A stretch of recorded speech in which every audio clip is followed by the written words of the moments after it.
Hello guys, welcome back to my channel. I am still your girl Nikki. So yes, we are continuing our story from the last time. Okay, if you've not watched the first one, if you've not watched the second one or the third one that I've posted, please try to go and watch them. Okay, I'll actually try to attach them on this video so it will be easier for you to find. Okay, yeah, all we talk about here, I'm still sharing my story, but at the end of the day I still need to tell you about my channel. This is a family channel, and also I'll use this avenue to as well talk about single mothers, tell, encourage those people that are really going through a whole lot in the society because of the status they have as a single mother. Okay, and yeah, I am not fighting for anybody. I am not here to talk for anyone. Okay, I am here to just tell my story, tell how I've been coping, and also how I was able to find love and how life is treating me. Okay, yes, so that's the thing. So if you're new here, try to subscribe, and please always make sure that you come back to support us on this channel. Okay, so that's it. So yes, starting from the story from the last time, okay, where I stopped before, where I stopped the last time was where I was talking about we getting a house in Germany, and also my daughter's a friend in school, how I met the mom of the guy, my daughter's friend in school, how I met his mom, and how they invited us to their church. I wouldn't say church, it's like a family fellowship. Okay, how they invited us there and we were able to go there, and also how the woman was a very big help to us. Okay, so yes, when we went to that family fellowship for the first time, because she has to send people to come and take us. I wasn't driving, and we need, on a Sunday buses are always difficult to get, so the time they do that fellowship and the time of bus does not really collide at all. So yeah, they send people to come and take us, and then they either bring us back or we can take bus back home. So yeah, that was actually a very easy thing for us to do. Okay, so yeah, the first time they came for us, they came to take us from our home to their place, to their house, actually, that because they do the family fellowship in their house. Okay, yeah, so they have their own house. Like, they bought a very big house. I mean, when I mean big house. Okay, so yeah, we went to the place, and after the whole fellowship, they preach, they do everything and all that. It was really fun. I'm not gonna lie to you, I felt like, oh, this is a new thing.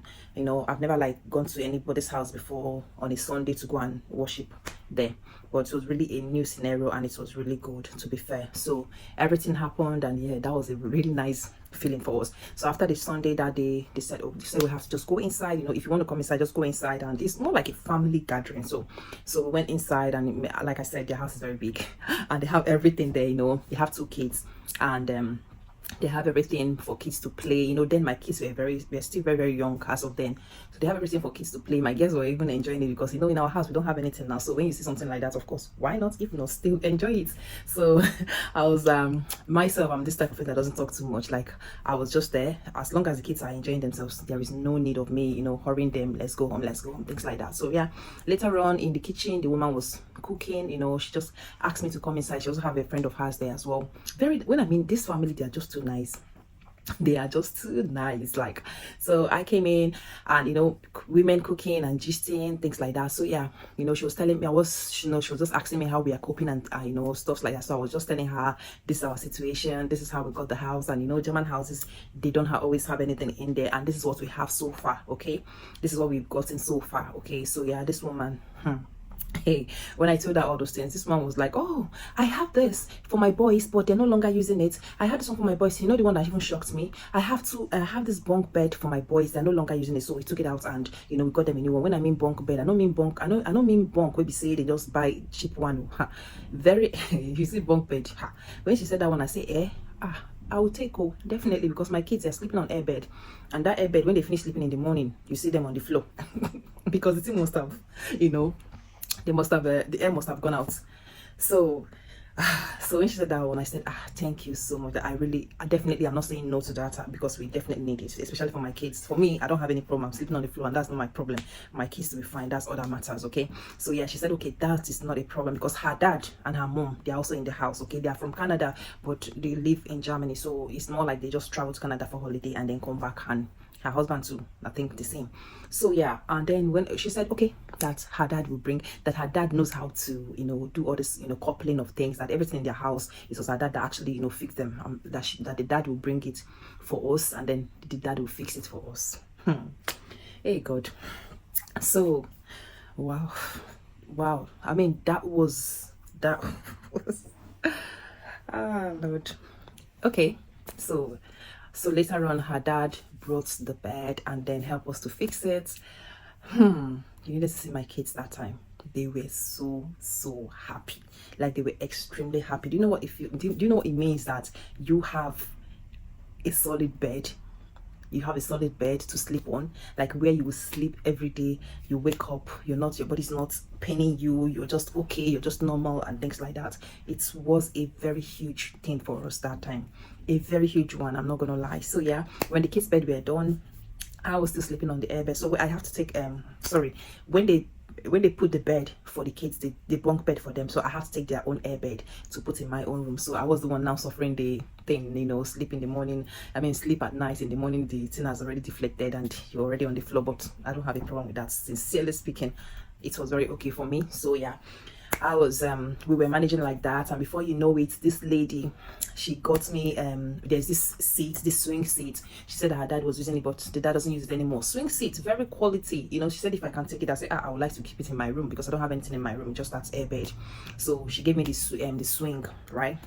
She gave me the swing seat and I took it, I put it in my room. It was helping. So what happened is that swing seat, sometimes some nights I had sleep there, okay, instead of sleeping on the bed, because you know that bed, when you sleep there in the morning, deflates and you're on the floor. And then after that, I started using the swing seats because it was really helping me a lot, I'm not gonna lie. So I will sleep there, you know, where I'm swinging. Then from there I will sleep. I wouldn't say it's the best, okay, I wouldn't say it's the best, because you know what it means, like you sitting down to sleep all through the night, and you know how your body will feel as well. So yeah, I was using that one as well. So you know, little by little we were getting things together. You know, the sitting room, we don't have any seats there, there's no chair there at all, and we don't mind because we just left it open like that. After all, we don't have visitors, we don't usually have visitors. So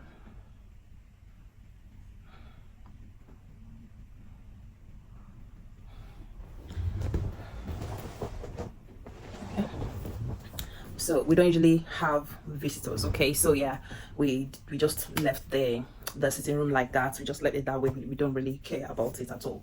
So when I finally got a television for the girls, you know, that little, I think I've gotten that television before we got the bed. Yeah, I got that television, the little 14-inch television. I got it for them when we came to the house newly, and then we used the box for the, you know, the TV stand or something like that. So all those things right there in Germany was actually it wasn't an easy time for us, but at the end of the day it was still okay, because you know, I was planning my way out as well. You know, my friend told me, you guys don't need to be in this country, to be fair, look for an English speaking country to go to. You know, before I've walked towards going to Canada with the girls. Actually, I got an admission in Calgary University. So but the thing that then discouraged me was the fee. Yeah, normally as a German citizen, the country can actually pay for me, but there are processes I need to go through, okay, and that process, one of them includes me going to, I don't know if I should call it college, okay, to go to college and then get a certificate that will show that I actually studied in the country, okay. So but you know, when I think about all those things, I'm like, start going up through all those things again, and I have to, you know, do it in German, you know. I said, okay, let me just fash that one. I just you know, I already accepted the admission, but later, you know, I have to reach out to them and tell them that I can't make it, because they were demanding for, not really demanding, is what you have to pay for you to come to school. In fact, as a matter of fact, if I should calculate everything I have to pay at that time, it was around $30,000, and do I even have 1,000? Talk more of 30,000. So yes, that was a bygone though. We forgot about it. So yeah, then we started still thinking of another English country to go to, because Ireland didn't work out anymore. We couldn't go back there. If we go back there, we'll be homeless, because there won't be a place for us to stay, okay. So yeah, and then one of my brothers here said, okay, why not we come to the UK? I call him my brother because we're from the same place, okay. So why can't you just come to the UK? To be fair, UK was the last on my list. I don't even know if it's even on my list at all. It's not even on my list at all. But, you know, when he said that, I'm like, it's more like we don't even have a choice. Is there no other English speaking country that somebody can go to apart from the UK? You know, he was just like, you guys should just come over here. If you come over here, you will study, it will be easy for you to, you know, to do everything and all that. And when he was telling me this thing, sincerely speaking, he didn't know I was no longer in marriage, okay. He didn't know I was no longer in marriage. He was telling me based on come with your husband, you know, things like that. So but I wasn't there to start announcing oh, I'm no longer with their daddy, or oh, I'm no longer with their daddy, or things like that. In fact, nobody even knew what was going on. Only the people around me that knew what was going on. I wasn't there to, like, blow it. I needed to work on myself first, and then I know when to come out to talk. Okay.